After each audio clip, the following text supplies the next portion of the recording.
ഞങ്ങളെല്ലാവരും കൂടി ചർച്ച ചെയ്ത് തീരുമാനിച്ച കാര്യം അത് ജനസ്വരമാണ്, അത് ദൈവസ്വരമായി കണ്ട് പിതാവ് ചെയ്യണം. മ്ലാനവതരായിരുന്നു.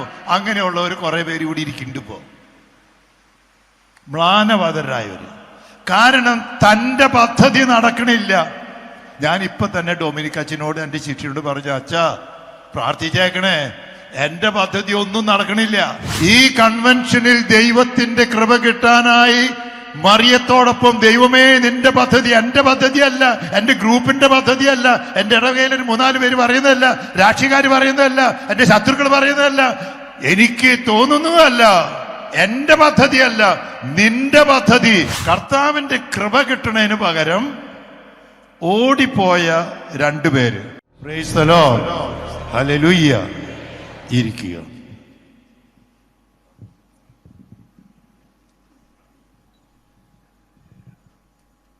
ദൈവത്തിന്റെ അഭിഷേകം ശക്തമായി ഈ വചനകൂടാരത്തിലുണ്ടെന്ന് തിരിച്ചറിയുകയാണ്. ഡൊമിനിക് അച്ഛന്റെ നേതൃത്വത്തിൽ ഇവിടെ ഈ വചന ശുശ്രൂഷ നടന്നപ്പോൾ, ഈ കൺവെൻഷൻ നടന്നപ്പോൾ തീർച്ചയായും ആത്മാവിൽ വചനത്തിൽ ജ്വലിക്കുന്നവരായി നിങ്ങൾ എന്ന് ഞാൻ മനസ്സിലാക്കുകയാണ്.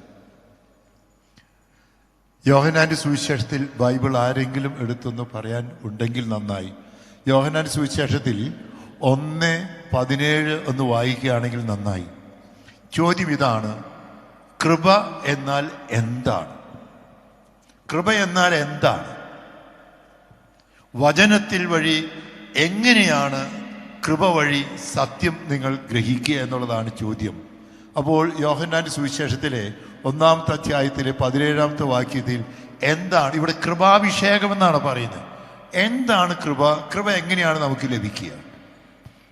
എന്തുകൊണ്ടെന്നാൽ നിയമം മോശ വഴി നൽകപ്പെട്ടു. അപ്പൊ പഴയ നിയമത്തിലെ കാര്യങ്ങളൊക്കെ മോശ വഴി ഒത്തിരി കാര്യങ്ങളൊക്കെ നമുക്ക് ലഭിച്ചിട്ടുണ്ട്. എന്നാൽ കൃപയും സത്യവുമാകട്ടെ, കൃപയും സത്യവുമാകട്ടെ യേശുക്രിസ്തു വഴി ഉണ്ടായി. ഈ ലോകത്തിൽ ഏത് കൃപയുണ്ടെങ്കിലും ആ കൃപയുണ്ടാകണമെങ്കിൽ ആ കൃപ ആര് വഴി ഉണ്ടാകുക? യേശു ക്രിസ്തു വഴി. ഈ യേശു ക്രിസ്തു വഴി നമുക്കുണ്ടാകുന്ന കൃപ എങ്ങനെയാണ് നമുക്ക് യേശു ക്രിസ്തുവിനെ കിട്ടുക എന്നുള്ളൊരു ചോദ്യമുണ്ട്. ഇന്ന് ഞാനിപ്പോൾ വരുന്നത് ഈ ബൈബിൾ പ്രേക്ഷിതത്വത്തിന്റെ ലോഗോസ് ക്യൂസിന്റെ സമ്മാനം കൊടുത്തിട്ടാണ്. അത് കഴിഞ്ഞ് ജീസസ് യൂത്തിന് കഴിഞ്ഞിട്ട് അങ്ങോട്ട് വരുന്നത്. അവിടെ ഞാനൊരു ചോദ്യം ചോദിച്ചു, ഈ കൃപ നിങ്ങൾക്ക് എങ്ങനെയാ കിട്ടുക? കൃപയാകുന്ന യേശു ക്രിസ്തുവിനെ എങ്ങനെയാണ് കിട്ടുക? ലോഗോസ് ക്യൂസിന് പരസ്യമായിട്ട് ചോദിച്ച ചോദ്യം ഇതാണ്, എങ്ങനെയാണ് നിങ്ങൾക്ക് യേശു ക്രിസ്തുവിനെ കിട്ടുക? ഞാൻ പറഞ്ഞു 3 കാര്യങ്ങൾ കൊണ്ടാണ് ലൂക്കായുടെ സുവിശേഷത്തിലെ 1-ാമത്തെ അധ്യായത്തിൽ പ്രത്യേകിച്ച് 26 മുതൽ 38 വരെയുള്ള വാക്യങ്ങളില് ഈ യേശു ക്രിസ്തുവിനെ എങ്ങനെയാണ് പരിശുദ്ധ കന്യകാമറിയത്തിന് കിട്ടിയത് എന്ന് പറഞ്ഞു. 3 കാര്യങ്ങൾ വഴിയാണ് യേശു ക്രിസ്തുവിനെ കൃപ നമുക്ക് ലഭിക്കുക. അതിന്റെ സമാപനം ഈ അഭിഷേകത്തിലാണ് നിലനിൽക്കുന്നത്. ലൂക്കായുടെ സുവിശേഷത്തിൽ 1-ാമത്തെ അധ്യായത്തില് ഈ കൃപ ലഭിച്ചതിന്റെ കാര്യം തന്നെ ഗബ്രിയേൽ ദൂതൻ മറിയത്തെ കണ്ടുകൊണ്ട് പറഞ്ഞത് എങ്ങനെയാണ്? മറിയത്തെ വിളിച്ച പേരെന്തെന്നാ? ദൈവകൃപ നിറഞ്ഞവളെ സ്വസ്തി. അതിന് അവൾക്ക് മറിയത്തിന് യേശുവിനെ കിട്ടിയത് എങ്ങനെയാ? അഭിസംബോധന ഇങ്ങനെയായിരുന്നു. കാരണം അവിടെ മംഗളവാർത്ത കൊടുത്തു. നിങ്ങളോട് ചോദിക്കട്ടെ, സമാപന ദിവസത്തില് നിങ്ങൾക്ക് യേശു ക്രിസ്തുവിനെ കിട്ടിയോ? കിട്ടിയവരെ കൈ ഉയർത്തിയത് പ്രൈസിനോട് പറഞ്ഞ കേട്ട്. യേശു ക്രിസ്തുവിനെ കിട്ടിയത് ഒന്നാമത് എങ്ങനെയാ കിട്ടാനുള്ള 1-ാമത്തെ മാർഗം ഏതാ? മറിയത്തിന് യേശുവിനെ കിട്ടാനായിട്ട് 3 കാര്യങ്ങളുണ്ടായി. 1-ാമത്തെ കാര്യം ഏതാ? അവൾക്ക് ദൈവത്തിന്റെ വചനം കിട്ടി. ആ ദൈവത്തിന്റെ വചനം കൊടുത്തത് ആരാ? ഗബ്രിയേൽ. ഇവിടെ ഡൊമിനിക് അച്ഛൻ ഗബ്രിയേലായിട്ട് ഇവിടെ ആയിരുന്നോ? മംഗളവാർത്തയാണോ പറഞ്ഞേ? നിങ്ങൾക്ക് യേശുവിനെ കിട്ടണമെങ്കിൽ 1-ാമത്തേത് ദൈവത്തിന്റെ വചനം കേൾക്കണം. കേട്ടാ പോരാ, ശ്രവിക്കണം. ലൂക്ക 2:19-51 ലൂക്ക 2:19-51. കേട്ടാ മാത്രം പോരാ, മറിയമാകട്ടെ ഇവയെല്ലാം ഹൃദയത്തിൽ സംഗ്രഹിച്ച് ഹൃദയത്തിൽ. അത് തന്നെയല്ലേ 51 പറയുന്നേ.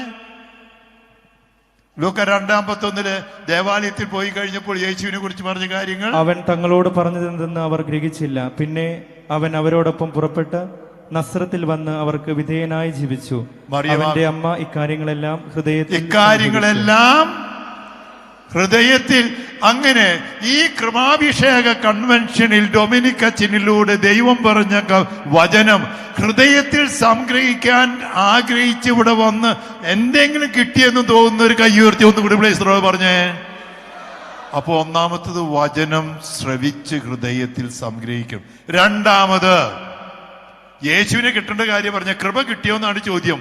രണ്ടാമത് ലൂക്ക 1:38 ഈ വചനം ശ്രവിച്ചു കഴിഞ്ഞാൽ സ്വീകരിച്ചു എന്ത് വേണം? രണ്ടാമത്തെ കാര്യം ഏതാ? വചനത്തെ, ദൈവത്തിന്റെ ഹിതത്തെ, ദൈവത്തിന്റെ പദ്ധതിയെ. ദൈവത്തിന്റെ പദ്ധതി അവൾക്ക് മുഴുവൻ മനസ്സിലായില്ല. ഈ കൺവെൻഷനിൽ പ്രസംഗിച്ച മുഴുവൻ മനസ്സിലായ. ഞാനിപ്പോ എനിക്ക് കിട്ടുന്ന കുറെ കൽപ്പനകൾ അറിയിപ്പോഴും കിട്ടിയിട്ട് മിക്കവാറും ഒന്നും മനസ്സിലാവണില്ല. കർത്താവ് ഇത് എന്താണ്, ഇത് എങ്ങനെയാണെന്ന് ഇപ്പോൾ ഈ ദിവസങ്ങളിലൊക്കെ ഇപ്പൊ CBCIയുടെ കാര്യം വിചാരിച്ചും പറഞ്ഞ അതും മനസ്സിലാവണില്ല. ഇതെന്തെങ്ങനെ കർത്താവ് നീ എവിടേക്കാ പോയേ എന്ന് ഇടയ്ക്കൊക്കെ ഞാൻ ഇപ്പോൾ ചോദിക്കുന്നുണ്ട്. ചിലപ്പോൾ കർത്താവിനെ കാണാനുമില്ല, എന്നാലും തിരിച്ച് കർത്താവ് വരണ്ട് കേട്ടോ. അപ്പോൾ ഈ അവസരത്തില് ഇതാണ് ദൈവത്തിന്റെ പദ്ധതി എന്ന് തിരിച്ചറിയുമ്പോൾ മറിയത്തോട് പറഞ്ഞു, നിന്റെ ചാർച്ചക്കാരി എലിസബത്തിന് ഇത് 6-ാം മാസം, ദൈവത്തിനൊന്നും അസാധ്യമല്ല.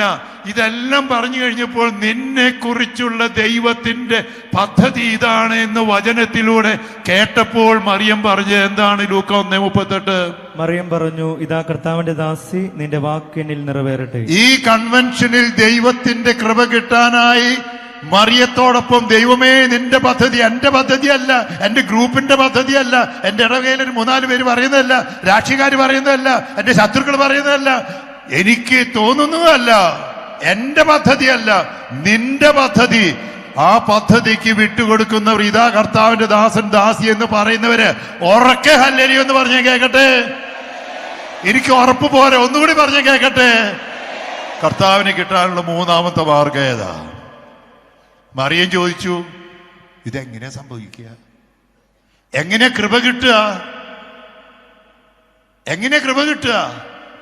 യോഹന്നാൻ 1:14 പറഞ്ഞു, വചനം മാംസം ധരിച്ച് നമ്മുടെ ഇടയിൽ. അപ്പൊ മറിയത്തിന്റെ ഉള്ളിൽ വസിച്ചത് എങ്ങനെയാണ്? നിങ്ങൾക്ക് കൃപ കിട്ടണമെങ്കിൽ എന്ത് വേണമെന്നുള്ളതാണ് യേശുവിനെ കിട്ടാനുള്ള 3 മാർഗത്തില്. 1, ദൈവവചനം ശ്രവിക്കണം. 2, വചനത്തിന് വിധേയപ്പെട്ട് സ്വീകരിക്കണം. 3, കൃപ കിട്ടണമെങ്കിൽ എന്ത് വേണം? മറിയത്തിന് ദൈവകൃപയായി ഈശോയെ കിട്ടിയത് എങ്ങനെയാ? എന്താ പറഞ്ഞ ഗബ്രിയേൽ പറഞ്ഞത്? എന്താ? പരിശുദ്ധാത്മാവ് നിന്റെ മേൽ വരും. ഈ കൺവെൻഷനിൽ പരിശുദ്ധാത്മാവിന്റെ അഭിഷേകം ശക്തമായി. ഇത് കഴിഞ്ഞ ആരാധനയുണ്ടാ? ആ ആരാധനയിൽ കുർബാന കഴിഞ്ഞു, അത് കഴിഞ്ഞ ആരാധനയിൽ പരിശുദ്ധാത്മാവിന്റെ അഭിഷേകം ശക്തമായിട്ടുണ്ടാകണം. അതിന് നമുക്ക് ചില കാര്യങ്ങൾ ആവശ്യമാണ്. ഈ യേശുവിനെ കിട്ടിയിട്ടാണ് പോകുന്നതെങ്കിൽ ഭയപ്പെടേണ്ട. അതിന് വേണ്ടത് എന്താണ്? അപ്പസ്തോല പ്രവർത്തനം 1:4 അല്ലെങ്കിൽ യൂർക്കാട് സുവിശേഷം 24:49 ഒന്ന് വായിക്കാമോ? ലൂക്ക 24:49 അല്ലെങ്കിൽ അപ്പസ്തോല പ്രവർത്തനം 1:4 ഒന്ന് വായിക്കാമോ? ഇതാ എന്റെ പിതാവിന്റെ വാഗ്ദാനം നിങ്ങളുടെ മേൽ ഞാൻ അയക്കും. ആ പരിശുദ്ധാത്മാവ് വരും തന്നെ പറയണേ. എന്ത് വേണം? ഉന്നതത്തിൽ നിന്ന് ശക്തി ധരിക്കുന്നതുവരെ, ഉന്നതത്തിൽ നിന്ന് ശക്തി ധരിക്കുന്നതുവരെ നഗരത്തിൽ തന്നെ വസിക്കും. ആ നഗരം ഏതാ? അത് നഗരം ഏതാ? അടുത്ത വാക്യം വായിക്കാൻ പറ്റുമോ? അവൻ അവരെ ബഥാനിയ വരെ കൂട്ടിക്കൊണ്ടുപോയി കൈകൾ ഉയർത്തി അവരെ അനുഗ്രഹിച്ചു. അപ്പോ അപ്പസ്തോല പ്രവർത്തനം 1:4 ലൂക്കാട് സുവിശേഷം 24:49 പറയുന്നത്, അവിടെ പറയുന്നത് ജെറൂസലമിൽ വസിക്കാനാ. ഈ കൂടാരത്തിൽ ധ്യാനത്തിൽ പങ്കെടുക്കാനാ, ഇടയ്ക്കിടയ്ക്ക് ഓടിപ്പോവാനല്ല. അത് കഴിഞ്ഞാൽ എന്നാൽ ഓടിപ്പോയ 2 പേരുടെ സംഭവം പറയാനാ ഞാൻ ആഗ്രഹിക്കുന്നത്. കർത്താവിന്റെ കൃപ കിട്ടുന്നതിന് പകരം ഓടിപ്പോയ 2 പേര്. അവിടെ പറഞ്ഞ എന്താ? അടുത്ത ലൂക്ക 24:49 പറഞ്ഞ എന്താ? ഉന്നതത്തിൽ നിന്ന് ശക്തി ധരിക്കുന്നത് വരെ നഗരത്തിൽ തന്നെ നഗരത്തിലെ. അപ്പോസ്തല പ്രവർത്തനം 1:4 അവൻ അവരോടൊപ്പം ഭക്ഷണത്തിനിരിക്കുമ്പോൾ കൽപ്പിച്ചു, നിങ്ങൾ ജെറുസലം വിട്ടു പോകരുത്, ജെറുസലം വിട്ടു പോകരുത്, എന്നിൽ നിന്ന് നിങ്ങൾ കേട്ട പിതാവിന്റെ വാഗ്ദാനം കാത്തിരിക്കുവിൻ. അപ്പോ ജെറുസലം, ഇത് ഈ വചനകൂടാരം ജെറുസലമാണ്, സഭ ജെറുസലമാണ്, ദേവാലയം ജെറുസലമാണ്, സ്വർഗീയ ദേവാലയ സ്വർഗീയ ജെറുസലത്തിന്റെ മുന്നാസ്വാദനമാണ്. ആ മുന്നാസ്വാദനത്തിലാണ് ഇപ്പോൾ തന്നെ നമ്മൾ പരിശുദ്ധ കുർബാനയിൽ ഇവിടെ ആയിരുന്നത്. എന്നാൽ രണ്ടുപേര് ലൂക്കായുടെ സുവിശേഷം 24-ാമത്തെ അധ്യായത്തില് 13 മുതലുള്ള വാക്യങ്ങളിൽ രണ്ടുപേര് എന്താ ചെയ്തേ? ലൂക്ക 24. ആ ദിവസം തന്നെ അവരിൽ 2 പേർ ജെറുസലേമിൽ നിന്ന് ഏകദേശം 60 സ്ഥാദിയോൺ അകലെയുള്ള 60 സ്ഥാദിയോൺ അകലെയുള്ള എമ്മാവുസിലേക്ക് അവർ രണ്ടുപേർ. ഇവിടെ ഞാനും നിങ്ങളൊക്കെ ചെയ്യുന്നത്, കർത്താവിന് വ്യക്തമായ പദ്ധതിയുണ്ട്. നീ ശക്തി സംഭരിച്ചിട്ട് നീ പ്രേക്ഷിതനാകണം, അല്ലാണ്ട് നിന്റെ സ്വന്തം ഇഷ്ടത്തിൽ പോകരുത് എന്നൊക്കെ പറഞ്ഞ് നീ ഇന്ന കാര്യങ്ങളെല്ലാം ചെയ്യണമെന്ന് പറഞ്ഞിട്ട് അവർ രണ്ടുപേരും സ്വന്തം ഇഷ്ടപ്രകാരം ഉന്നതമായ മലയാകുന്ന ജെറൂസലമിൽ നിന്ന് വളരെ സമുദ്രനിരപ്പിൽ നിന്ന് താഴെയുള്ള എമ്മാവൂസിലേക്ക് സ്വന്തം പദ്ധതി അനുസരിച്ച് ഏകദേശം 7 കിലോമീറ്റർ അകലെ നടന്നുപോയി. മരുഭൂമിയിലൂടെ അവർ നടന്നുപോയത് എങ്ങനെയാണെന്നാണ് ആ 17-ാമത്തെ വാക്യത്തിലൊന്ന് പറയാമോ? അവരെങ്ങനെയാ പോയേ? എന്നാൽ അവനെ തിരിച്ചറിയാൻ കഴിയാത്ത വിധം അവരുടെ കണ്ണുകൾ മൂടപ്പെട്ടിരുന്നു. അവൻ അവരോട് ചോദിച്ചു, എന്തിനെ കുറിച്ചാണ് നിങ്ങൾ സംസാരിക്കുന്നത്? അവർ മ്ലാനവദനരായിരുന്നു. എങ്ങനെയായിരുന്നു? ഈ കൺവെൻഷന് വന്നിട്ടുള്ള ഒരു മ്ലാനവദരായിട്ട് ഒരു വിഷമവും ഇല്ല, ഒരു ദുഃഖവും ഇല്ല, ഒരു പ്രയാസവും ഇല്ല, ഒരു കുഴപ്പമില്ല. ഇങ്ങനെയുള്ള ആരെങ്കിലും ഇവിടെ ഉണ്ടോ? എല്ലാവർക്കും ഏതെങ്കിലും ബുദ്ധിമുട്ടുണ്ട്. എനിക്കാണെങ്കിൽ ഇപ്പം ഇത് കൂടിയോന്ന് സംശയം. നിങ്ങൾക്കൊക്കെ മ്ലാനവദരായിരുന്നു. അങ്ങനെയുള്ളവർ കുറെ പേര് ഇവിടെ ഇരിക്കുന്നുണ്ട് ഇപ്പോ, മ്ലാനവദരായവര്. കാരണം തന്റെ പദ്ധതി നടക്കണില്ല. ഞാൻ ഇപ്പൊ തന്നെ ഡൊമിനിക് അച്ഛനോട് എൻ്റെ ശിഷ്യനോട് പറഞ്ഞു, അച്ഛാ പ്രാർത്ഥിച്ചേക്കണേ, എന്റെ പദ്ധതി ഒന്നും നടക്കണില്ല. അച്ഛനും നന്നായിട്ട് പ്രാർത്ഥിക്കേ. അവനവന്റെ പദ്ധതിയുമായി പോകുമ്പോൾ മ്ലാനവദര.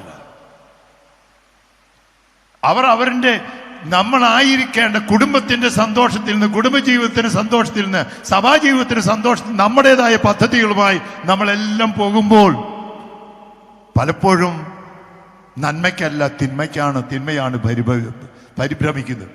അങ്ങനെ സ്വന്തം പദ്ധതിയുമായിട്ട് പോയപ്പോൾ പെറ്റമ്മ മറന്നാലും ഞാൻ നിങ്ങളെ മറക്കില്ല എന്ന് പറഞ്ഞ ഒരുവൻ ലൂക്ക 24:15 ഒന്ന് വായിക്കാമോ? എന്തുണ്ടായേ?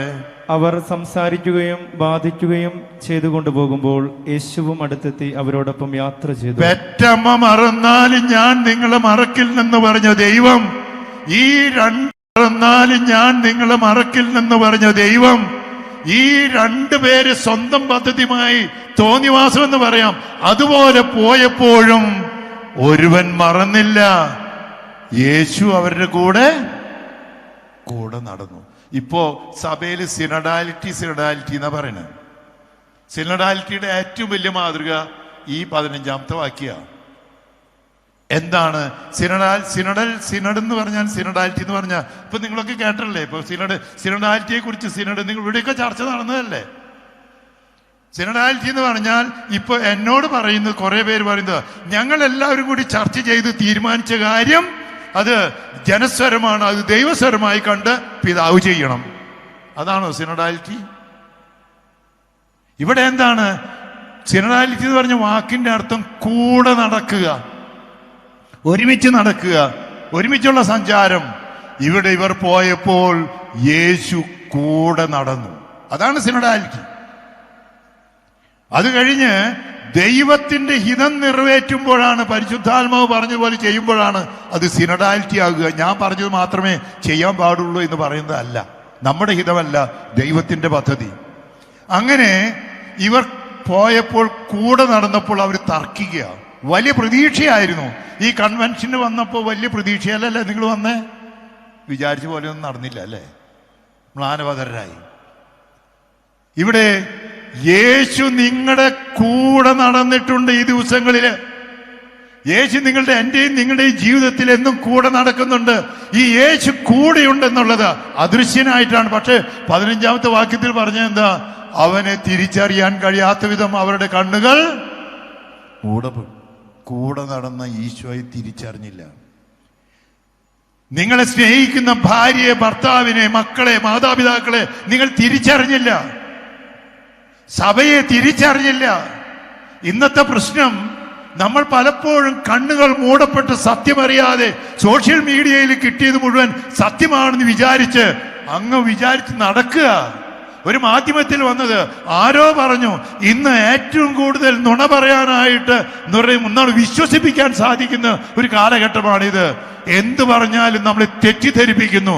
ഇങ്ങനെ ഒരു അവസരത്തില് യേശുവിനെ, സത്യത്തെ, സഭയെ, നീതിയെ, ദൈവകൃപയെ തിരിച്ചറിയുന്നില്ല. കാരണം സത്യം അറിയാൻ പറ്റാത്ത വിധം നമ്മുടെ കണ്ണുകള് മൂടപ്പെട്ടിരിക്കുക. ഇന്ന് സഭയിൽ കാണുന്ന വിമർശനങ്ങളുടെ ഒരു നല്ല ശതമാനവും ഈ സത്യം കാണാൻ പറ്റാത്ത വിധത്തിലെ സാമൂഹ്യ മാധ്യമങ്ങളിലൂടെയും മറ്റുമൊക്കെ യേശുവിനെ, സഭയെ, ദൈവവിളിയെ, കുടുംബജീവിതത്തെ, സഭാദർശനങ്ങളൊക്കെ തെറ്റായ രീതിയിൽ ഈ ദിവസങ്ങളിൽ ഏത് അന്തിച്ചർച്ച നോക്കിയാലും തെറ്റായ രീതിയിൽ വിശ്വസിപ്പിക്കുന്ന തക്ക വിധത്തില് പറയുമ്പോൾ നമ്മുടെ കണ്ണുകൾ മൂടപ്പെട്ടിരിക്കുക.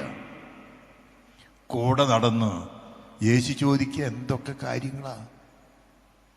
അപ്പൊ അവരുടനെ തന്നെ യേശു, നിനക്ക് മനസ്സിലായില്ലേ ഇവിടെയൊക്കെ ഞങ്ങൾ വിചാരിച്ചത് ഈ വരുന്ന യേശു എന്ന് പറയുന്ന ആ പ്രവാചകൻ ലോകത്തെ രക്ഷിക്കും രാജാവ് ഒരുപാട് പ്രതീക്ഷകളായിരുന്നു. പക്ഷേ എന്ത് സംഭവിച്ചു? ഞങ്ങളുടെ നേതാക്കന്മാരെല്ലാവരും കൂടി അവനെ കുരിശിൽ തറച്ചു കൊന്നു. നിരാശപ്പെട്ടാ പോകുന്നേ. പ്രതീക്ഷകളെല്ലാം ഈ കൺവെൻഷന് തന്നെ വന്നിട്ട് ചിലപ്പോൾ നിരാശപ്പെട്ടാ പോകുന്നു. വിചാരിച്ച പോലെതല്ല. അവർ നിരാശപ്പെട്ട് തങ്ങൾക്ക് ഒരുപാട് പദ്ധതികളും പ്രതീക്ഷകളും ഉണ്ടായിരുന്നു. അതുപോലെ ഒന്നും അല്ല നടക്കണേ. അവര് ജെറൂസലത്തിൽ താമസിക്കാൻ പറഞ്ഞ് അവരവരുടെ വഴിക്ക് പോയി. യേശു കൂടെ നടക്കുക. കൂടെ നടന്ന് യേശു വിശദീകരിച്ചപ്പോൾ യേശുവിനെ കുറിച്ചുള്ള എല്ലാ കാര്യങ്ങളും പറഞ്ഞു. അത് കഴിഞ്ഞ് കുറച്ചും കൂടി പോയി കഴിഞ്ഞപ്പോൾ അവരൊന്നും കൂടി പറയാ, ഞങ്ങളുടെ കൂട്ടത്തിലുള്ള ചില സ്ത്രീകൾ ഞങ്ങളോട് പറഞ്ഞു, ഇന്ന് കാലത്ത് ആ കുഴിമാടത്തിന്റെ അടുത്ത് പോയപ്പോ നിങ്ങൾ കേട്ടല്ലേ, യേശുവിന്റെ മൃതദേഹം അവിടെ കണ്ടില്ല. പിന്നെന്താ പറഞ്ഞു? യേശു ഉയർത്തെഴുന്നേറ്റു. ഈ രണ്ട് മഹാന്മാരോട്, രണ്ട് ശിഷ്യന്മാരോട് യേശു മുൻകൂട്ടി മത്തായി സുവിശേഷം 16, 17, 20 3 പ്രാവശ്യം മുൻകൂട്ടി പ്രവചിച്ചു. എനിക്ക് ജെറൂസലത്തിൽ പോകണം, പീഡകൾ സഹിക്കണം, മരിക്കണം, എന്നാൽ 3-ാം ദിവസം ഉയർത്തെഴുന്നേൽക്കണം എന്ന് മുൻകൂട്ടി പ്രവചിച്ചു. ഇവരെല്ലാവരും ഒരുക്കി കഴിഞ്ഞിട്ടും ആ ഈസ്റ്ററിന്റെ ദിവസം രാവിലെ ആ സ്ത്രീകള് യേശു ഉയർത്തെഴുന്നേറ്റെന്ന് പറഞ്ഞിട്ടും വിശ്വസിക്കാതെ അവർ പോയി. വിശ്വസിക്കാതെ പോയി. അതുപോലെ ആയോ ഞാനും നിങ്ങളൊക്കെ? നമ്മുടെയൊക്കെ ജീവിതത്തിൽ ഇടയ്ക്കിടയ്ക്ക് അങ്ങനെ വരാറുണ്ട്. അതില് ആ 18-ാമത്തെ വാക്യത്തിൽ അതിന്റെ പേര് പറയുന്നുണ്ട്. 18-ാമത്തെ വാക്യത്തില് നിങ്ങൾക്കറിയാമോ ആ എമ്മാവുസിലേക്ക് പോയ രണ്ടുപേരുടെ പേര് അറിയാമോ? നിങ്ങൾക്ക് ആരാന്ന് അത് വായിച്ചേ. 18. അവരിൽ ക്ലെയോപ്പാസ് എന്ന് ബെനായവൻ അവനോട് ചോദിച്ചു, ഈ ദിവസങ്ങളിൽ ജെറുസലമിൽ നടന്ന സംഭവം ഒരുത്തന്റെ പേരെന്തെന്ന പേര്? അപ്പൊ രണ്ടാമത്തോന്റെ പേരെന്തെന്നാ? ആർക്കെങ്കിലും ഒന്ന് ഊഹിക്കാമോ? ഒരുത്തന്റെ പേര് ക്ലെയോഫാസ്, രണ്ടാമത്തോന്റെ പേര് നിങ്ങൾക്ക് അറിയണമെന്നുണ്ടോ? ഇതുപോലെ നിരാശപ്പെട്ടു പോയ ആ രണ്ടാമത്തെ പേര് അറിയണമെന്ന് ആഗ്രഹമുള്ളവരൊന്ന് കൈവന്നിച്ചാൽ. കുറച്ചു പേർക്ക് ആഗ്രഹമുള്ളല്ലോ. ഒന്ന് ആഗ്രഹിക്കേ, രണ്ടാമത്തെ പേര് ആഗ്രഹിച്ചുകൊണ്ട് ഒന്ന് കൈവന്നിച്ച എല്ലാവരും കൈവന്നിച്ചോ? രണ്ടാമത്തെ പേര് പറയാനാ പോണേ ഞാൻ. എല്ലാവരും കൈ ഇങ്ങനെ പൊന്തിച്ചിട്ട് ഇങ്ങനെ തിരിച്ചാൻ. ആ രണ്ടാമത്തെ ആളാരാ? ഞാൻ തന്നെയാ. ഈ രണ്ടാമത്തെ ആള് ഞാൻ തന്നെയാണെന്ന് തിരിച്ചറിഞ്ഞ ഒരു ഹല്ലേലൂയ പറഞ്ഞ കേക്കട്ടെ. ഇപ്പൊ അങ്ങനെ പറഞ്ഞാലേ കരിസ്മാറ്റിക് ആവുള്ളൂ. അത് കേക്കട്ടെ. അപ്പൊ രണ്ടാമത്തെ ആളാരാ? ഈ ഞാൻ തന്നെ. അങ്ങനെ പോയി കഴിഞ്ഞപ്പോൾ യേശു അവരെ പഠിപ്പിക്കാൻ തുടങ്ങി, ക്ലാസ് എടുക്കാൻ തുടങ്ങി. ഡൊമിനിക് അച്ഛൻ ക്ലാസ് എടുത്താ? ഇനി ഒരു ക്ലാസ്സും കൂടിയുണ്ട് അല്ലേ? ഒരു ക്ലാസ്സും കൂടിയുണ്ട്. ക്ലാസ് എടുക്കാൻ തുടങ്ങിയപ്പോ പറഞ്ഞു തുടങ്ങിയപ്പോ 25-ാമത്തെ വാക്യത്തിലേക്ക് എത്തണം. ആ ക്ലാസ് എടുക്കുമ്പോൾ ഡൊമിനിക് അച്ഛൻ ഇതുപോലെ പറയാൻ വഴിയില്ല. ചിലപ്പോഴൊക്കെ ഞാൻ പറയണ്ടോന്നൊരു സംശയമുണ്ട്. നിങ്ങൾ ഡൊമിനിക് അച്ഛൻ നിങ്ങളോട് പറഞ്ഞോ എന്ന് എനിക്കൊരു സംശയമുണ്ട്. ആ ക്ലാസ് എല്ലാം എടുത്തു കഴിഞ്ഞപ്പോൾ എന്താ സംഭവിച്ചത്? 25-ാമത്തെ വാക്യം വായിച്ചേ. അപ്പോൾ അവൻ അവരോട് പറഞ്ഞു, ഭോഷന്മാരെ. എന്താ ഒന്നുകൂടി ഉറക്കനെ പറയും.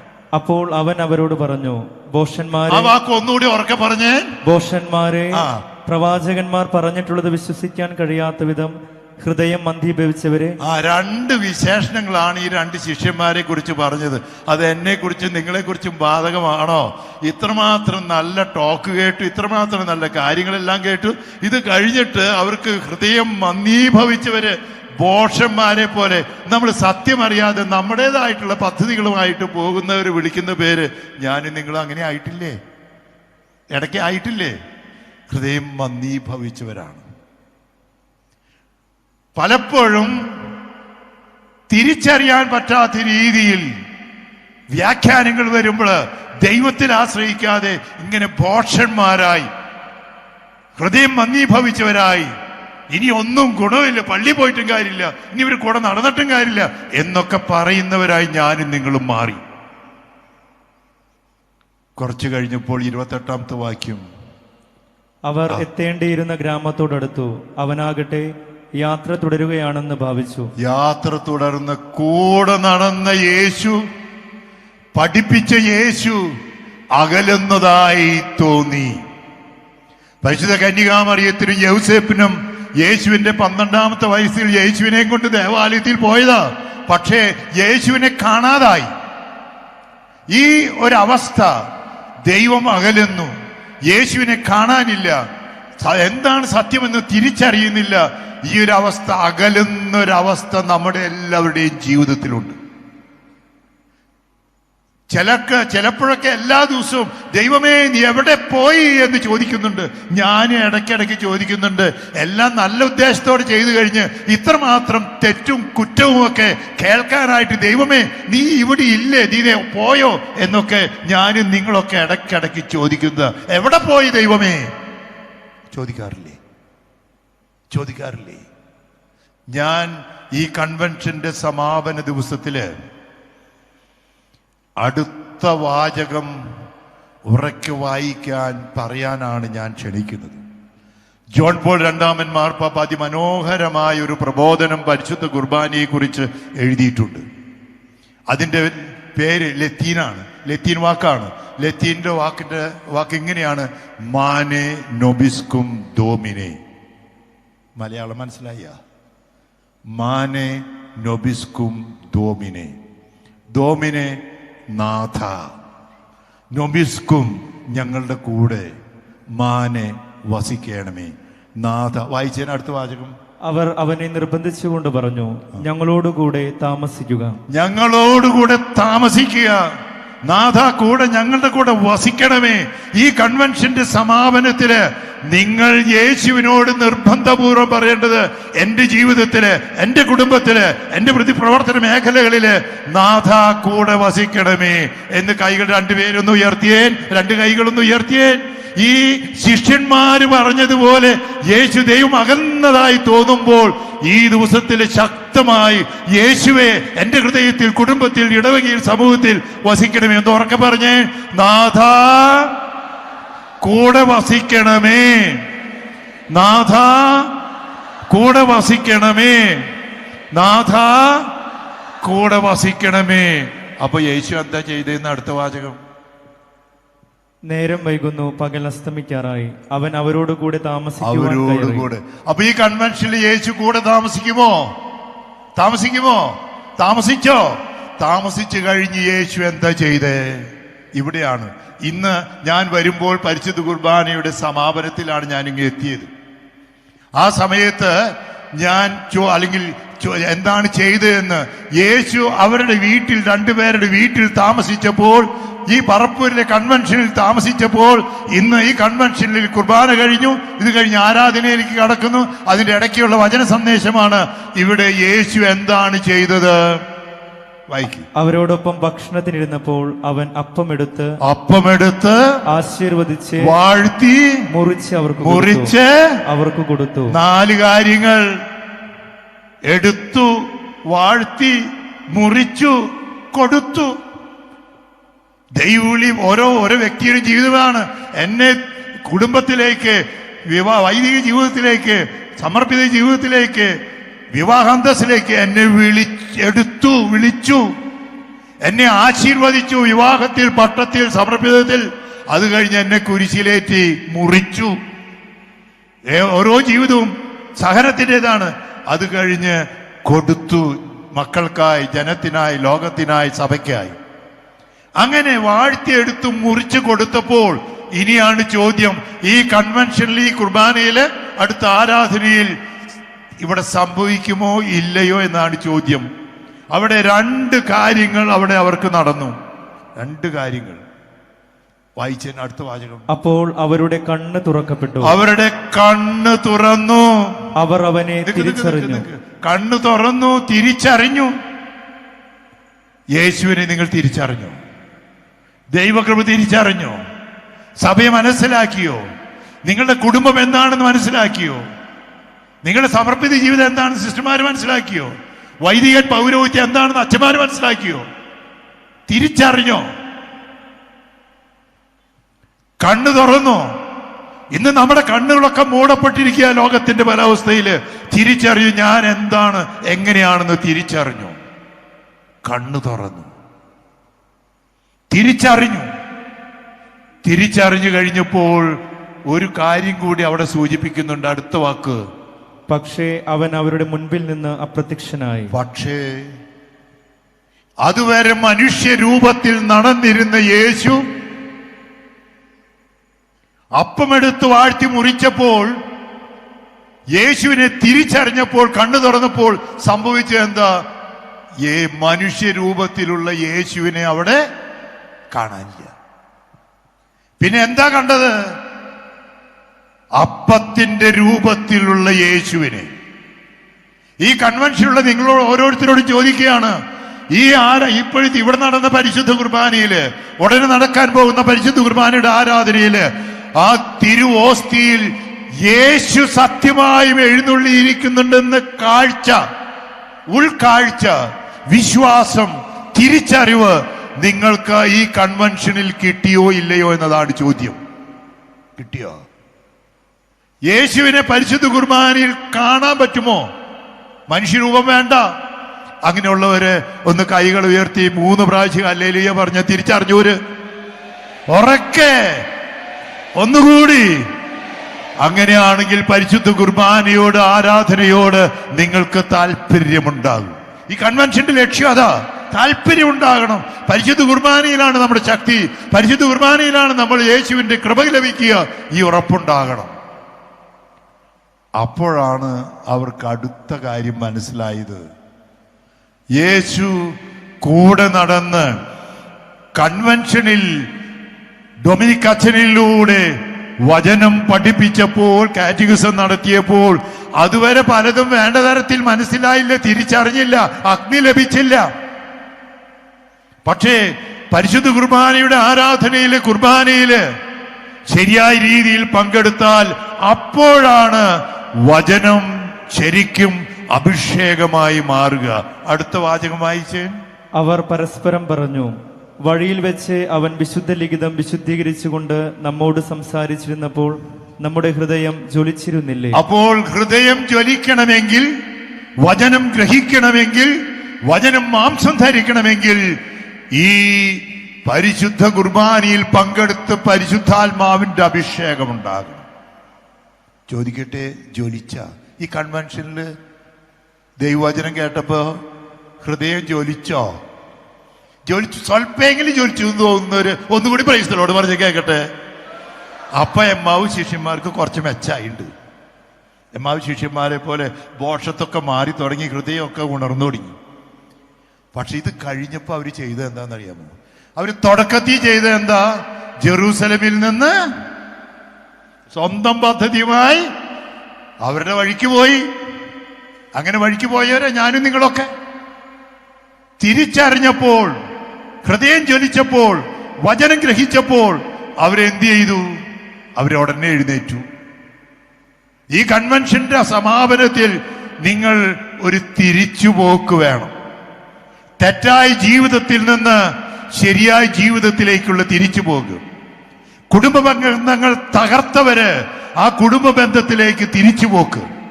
മാതാപിതാക്കളിൽ നിന്ന് അകന്നുപോയവർ, ഭാര്യയിൽ നിന്ന്, ഭർത്താവിൽ നിന്ന്, സഭയിൽ നിന്ന്, ഇടവകയിൽ നിന്ന് അങ്ങനെ വേർപിരിഞ്ഞു പോയവരുടെ ഒരു തിരിച്ചുപോക്ക്. പാപത്തിന്റെ അവസ്ഥയില് പിശാചിന് അടിമപ്പെട്ട് ജീവിച്ചിരുന്നവർക്ക് ഒരു തിരിച്ചുപോക്ക്. അതാണ് ആവശ്യം. അടുത്ത വാചകം വായിച്ചേ.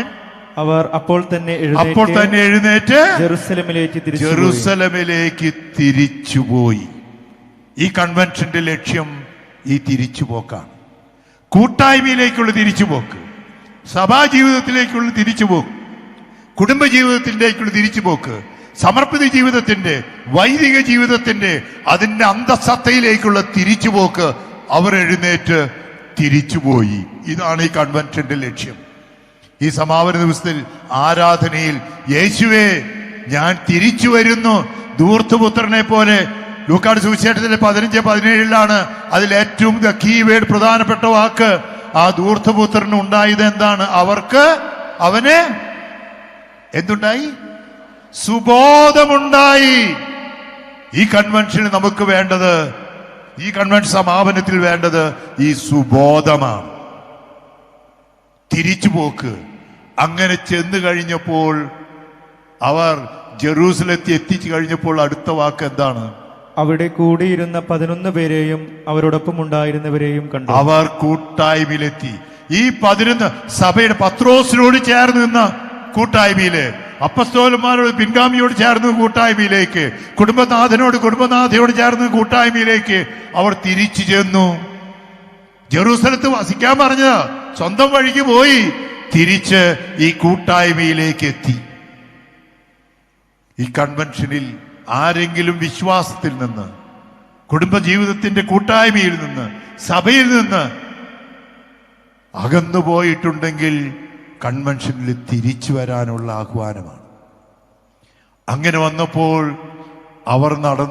അവിടെ നടന്നത് ഒരു വിശ്വാസ പ്രഖ്യാപനമാണ്.